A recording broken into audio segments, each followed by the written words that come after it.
الانسان كيكون عنده موهبه كبيره في مجال ما من المجالات وهو باقي صغير في السن، ولكن ما كيعرفش القيمه ديال هذيك الموهبه. وهنا كيجي الدور ديال الاباء اللي كيعرفوا كيفاش يفجروا هذيك الموهبه في الابن ديالهم، ومع المثابره والصبر ضروري كتكون النتيجه هي النجاح في الاخير. وخير مثال لاعب المنتخب المغربي أشرف حكيمي. أشرف حكيمي. الأب ديال أشرف حكيمي من مواليد مدينة واتزم، وبسبب الوضعية الصعبة اللي كان كيعيشها فقرر أنه يهاجر إلى إسبانيا باش يحسن الوضعية ديالو، كذلك باش يكمل الدراسة. وفي إسبانيا غادي يتزوج ويكون أسرة صغيرة بمدينة خطافي. وفي 4 نوفمبر 1998 هاد الأسرة الصغيرة غادي تزاد عندها مولود جديد وسموه أشرف، وهذاك اليوم كان من أسعد أيام الأسرة وفرحوا بالمولود ديالهم على الطريقة المغربية.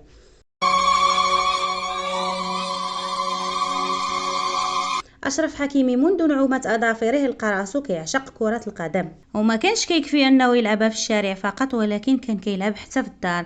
هادشي اللي ما غاديش يعجب الأسرة ديالو، وهنا قرر الأب ديالو يسجلوا بأحد الأندية القريبة من الحي ديالهم. واحد النهار شافوا أحد كشافة النادي الملكي وغادي يمشي يطلب من الأب ديالو أنه يجيبوا لنادي ريال مدريد باش يدير ليه اختبار داخل النادي. وفعلا غادي تعجبهم الموهبة ديال حكيمي وغادي يسجلوه في أكاديمية النادي. ورغم بعد المسافة، حيث كان النادي الملكي بعيد على خطافي ب50 كيلومتر، فالأب كان كيوصل الابن ديالو كل يوم في الوقت وما كانش كيغيب حتى شي نهار. وهكذا تم تطوير مهارات أشرف حكيمي وداز من جميع المراحل السنية للنادي. وفي يونيو 2016 غيصبح أساسي في الفريق الرديف ديال ريال مدريد، وبعد مدة قصيرة تم المناداة عليه من طرف زين الدين زيدان باش يحضر معاهم معسكر تدريبي بأمريكا. وغادي يلعب أول لقاء ودي معاهم ضد باريس سان جيرمان في 29 يوليوز 2016، ومن بعد هذه المباراة غيرجع الفريق رديف ريال مدريد.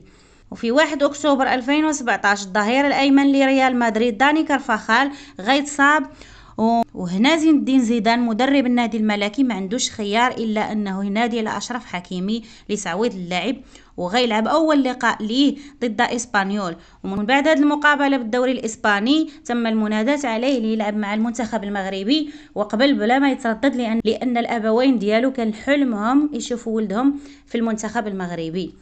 المدرب غاوتني المره الاولى قال لي اجي هنايا المغرب المنتخب، قلت له صافي انا غادي نجي معكم انا فرحان. وقلت للعائله وصحابي كاملين قال له سير معاهم، ودابا انا مزيان الحمد لله هنايا. وفي 9 دجنبر 2017 أصبح أشرف حكيمي أول لاعب عربي وإفريقي سجل هدف بقميص ريال مدريد، حيث فازت الريال على إشبيلية ب5 أهداف ل 2017. واستطاع حكيمي يحقق عدة إنجازات منها الفوز بالكأس العالم للأندية زائد سوبر كوب الإسباني، بالإضافة للسوبر كوب الأوروبي. وأكبر إنجاز هو عصبة الأبطال، واللي غيبقى راسخ في ذهن اللاعب حيث هو ثاني عربي فاز بأهم كأس بعد كأس العالم. في 2018 المنتخب المغربي غيلعب في كأس العالم بروسيا، وكانت رسمية اللاعب لا نقاش فيها وبين على علو الكعب ديالو. ومن وراء كأس العالم وفي 11 يوليوز 2018 وقع أشرف حكيمي عقد إعارة مع نادي بروسيا دورتموند الألماني لمدة 2 مع إمكانية شراء العقد. ساعتها يفوز مع هذا النادي بكأس السوبر الألماني وبجائزة أفضل لاعب ناشئ في إفريقيا. اللاعب والشاب الصاعد في سنة 2019 اللاعب أشرف حكيمي.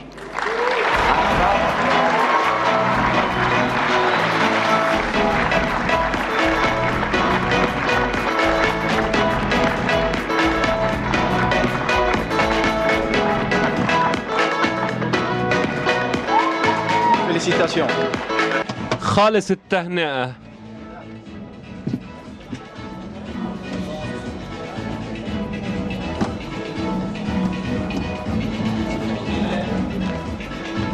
الفائز خالص التهنئة. ومن وراء هذه الإنجازات غادي يجي عرض بقيمة 45 مليون يورو من طرف انتر ميلانو الإيطالي، وأصبح ثالث أغلى لاعب عربي في التاريخ ولعب معهم موسم واحد.